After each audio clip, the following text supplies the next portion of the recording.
हमारी आज की कहानी है आखिरी प्रयास। एक समय की बात है, एक राज्य में एक प्रतापी राजा राज करता था। एक दिन उसके दरबार में एक विदेशी आगंतुक आया और उसने राजा को एक सुंदर पत्थर उपहार में दिया। राजा वह पत्थर देख बहुत प्रसन्न हुआ।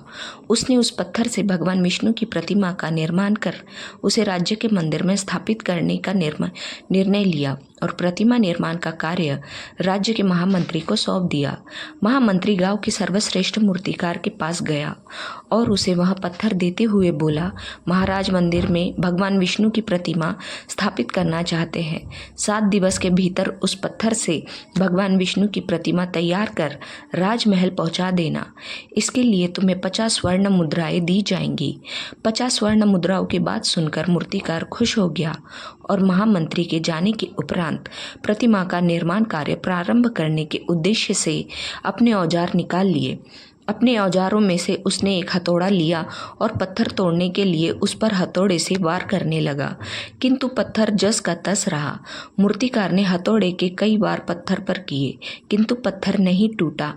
50 बार प्रयास करने के उपरांत मूर्तिकार ने अंतिम बार प्रयास करने के उद्देश्य से हथौड़ा उठाया, किंतु यह सोचकर हथौड़े पर प्रहार करने के पूर्व ही उसने हाथ खींच लिया कि जब 50 बार वार करने से पत्थर नहीं टूटा तो अब क्या टूटेगा।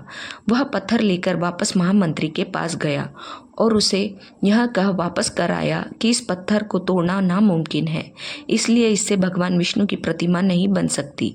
महामंत्री को राजा का आदेश हर स्थिति में पूर्ण करना था, इसलिए उसने भगवान विष्णु की प्रतिमा निर्मित करने का कार्य गांव के एक साधारण से मूर्तिकार को सौंप दिया।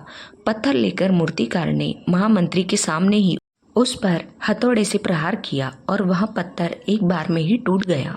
पत्थर टूटने के बाद मूर्तिकार प्रतिमा बनाने में जुट गया। इधर महामंत्री सोचने लगा कि काश पहले मूर्तिकार ने एक अंतिम प्रयास और किया होता तो सफल हो गया होता और 50 स्वर्ण मुद्राओं का हकदार बनता। इस कहानी से हमें सीख मिलती है कि मित्रों, हम भी अपने जीवन में ऐसी परिस्थितियों से दो चार होते रहते हैं।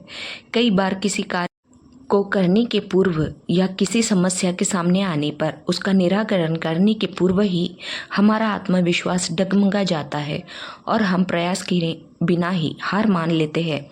कई बार हम 1-2 प्रयास में असफलता मिलने पर आगे प्रयास करना छोड़ देते हैं, जबकि हो सकता है कि कुछ प्रयास और करने पर कार्य पूर्ण हो जाता या समस्या का समाधान हो जाता। यदि जीवन में सफलता प्राप्त करनी है तो बार बार असफल होने पर भी तब तक प्रयास करना नहीं छोड़ना चाहिए जब तक सफलता नहीं मिल जाती। क्या पता जिस प्रयास को करने के पूर्व हम हाथ खींच ले वही हमारा अंतिम प्रयास हो और हमें कामयाबी प्राप्त हो जाए। आपको यदि यह कहानी पसंद आई हो तो मेरे इस चैनल को लाइक, शेयर और सब्सक्राइब करें। धन्यवाद।